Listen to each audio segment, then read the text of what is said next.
Paolo Avellino. Kim Chu as Outstanding Asian Star. Yoy! For giving me and chances na yung mga bagay na akala ko hindi ko kaya. Pagagawa ko. Meron tayong nakitang senyales or ebidensya na etong si Kimi ay isang solid fan at taga-subaybay na ni Paolo Avellino kahit noong mga time na hindi pa sila ganoon ka-close.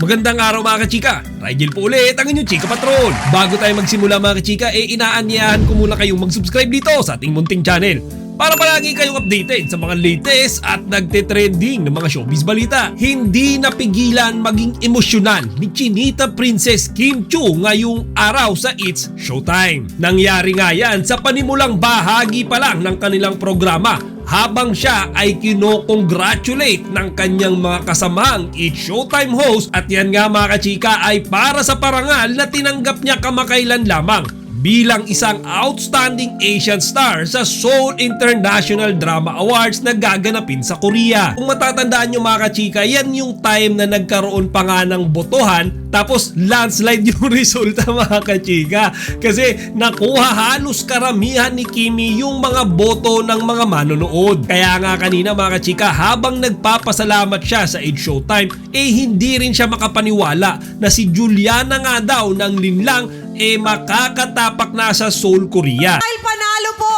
ang nag-iisang Chinita Princess Kim Chu as Outstanding Asian Star sa Seoul International Drama Awards 2024. Congratulations, Kimmy! Congrats! How you feeling? Sobra! Sinaiyak talaga ako nung nakuha ko yung invitation. Si Juliana, makakapunta na ng Korea.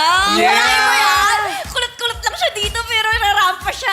Pero yung pinakapangunahing rason mga kachika kaya siya naging emosyonal, kaya hindi niya napigilang umiyak ay dahil naalala niya si Sir Deo Endrinal. Ayon kasi kay Kimi mga kachika, si Sir Deo daw kasi talaga ang nagbigay sa kanya ng pagkakataon para magampanan ang role ni Juliana sa linlang. Sa totoo mga kachika, siya din daw mismo walang tiwala na alam nyo, nakakayanin niya gampanan yung role na yon kasi medyo mahirap at komplikadong araw, pero dahil daw sa pagpupusya kanya ng Dreamscape head na si Sir Deo, nakaya niya iyon. At yun nga mga kachika ang dahilan kaya napakadami ng opportunities na dumating sa kanyang buhay.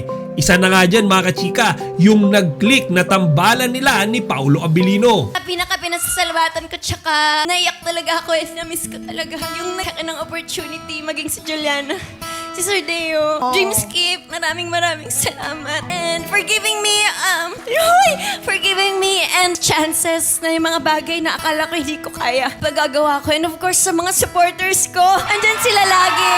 Hindi sila sumusuko. Kaya, sobra talaga yung pasasalamat ko talaga. At sumunod nga niyan mga kachika, nagpasalamat din siya sa Seoul International Drama Awards sa pag-acknowledge sa kanya bilang isang magaling na aktres. Actually mga kachika, nung natanggap niya nga raw yung invitation napaiyak daw talaga siya.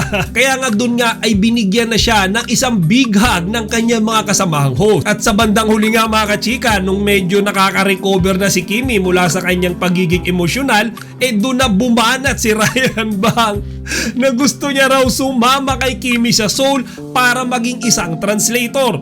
So kachika, ang nakakatawa dyan nagpa-translate sa kanya si Kimi ng mga ilang salita, ilang words. Tapos nung susubukan ng mga kachika na i-translate ni Ryan yan sa Korean, biglang nagkabulol-bulol pa siya. Panoorin nyo to mga kachika. Ayan, translator. Kim, ako daw +1 mo. Ako later. Ako mag-translate. Ako. Ano bang sabihin ko? Thank you so much and see you Korea. 곧 한국에서 만나게 nabubulol ako. Ang tagal ko kasi hindi nagsalita ng Korean. Kaibigan ko na lang. Bulol talaga ako, nabibigla ako. Ang tagal ko hindi nakasalita ng Korean Kaya nga mga chika, sabi ni Ryan Bang, matagal na daw kasi siyang hindi nakakapagsalita ng Korean. Kaya kahit yung mismong native language niya, nabubulol-bulol siyang sabihin.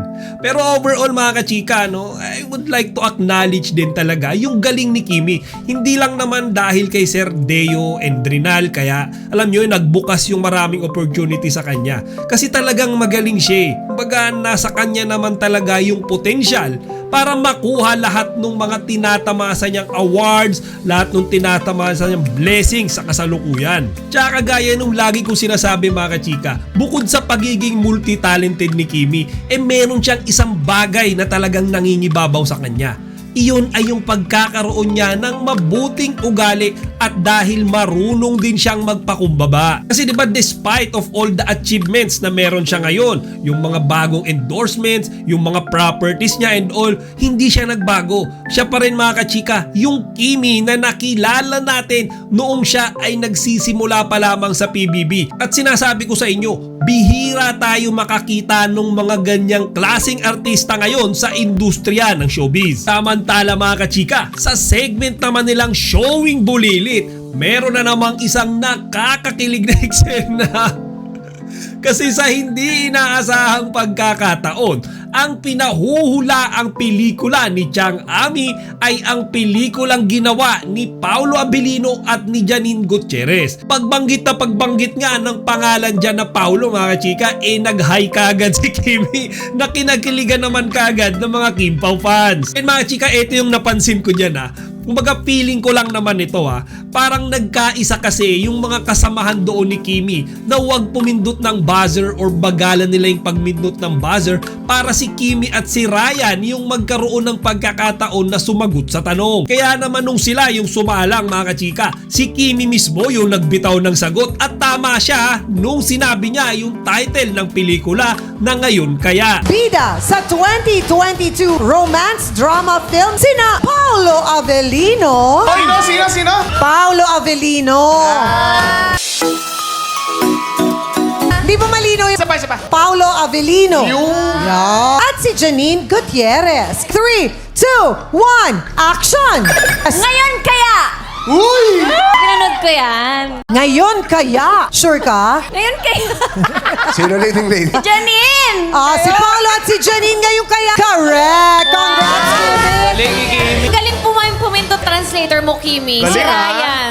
Nire-ready niya kasi sasama siya sa Korea. Ngayon mga kachika, 2 years ago na yung pelikula na yan at alam na alam ni Kimi. Ngayon ibig sabihin ba niyan 2 years ago, kumbaga yung napapabalitang may relasyon that time si Paolo at si Janine Gutierrez pa. At sa maliit na eksena nga na iyan sa Showing Bulilit kanina mga kachika, meron tayong nakitang senyales or ebidensya na etong si Kimi ay isang solid fan at taga-subaybay na ni Paolo Abilino kahit noong mga time na hindi pa sila ganoon ka-close. O siya mga chika, hanggang dito na lang muna. Sana huwag nyo kalimutang ibahagi ang inyong mga opinion dito sa comment section. Chika Patrol signing out! Chika, huwag niyong kalimutan mag-like, comment, and subscribe. Para sa iba pang mga celebrity news, i-click lamang ang mga videos na ito.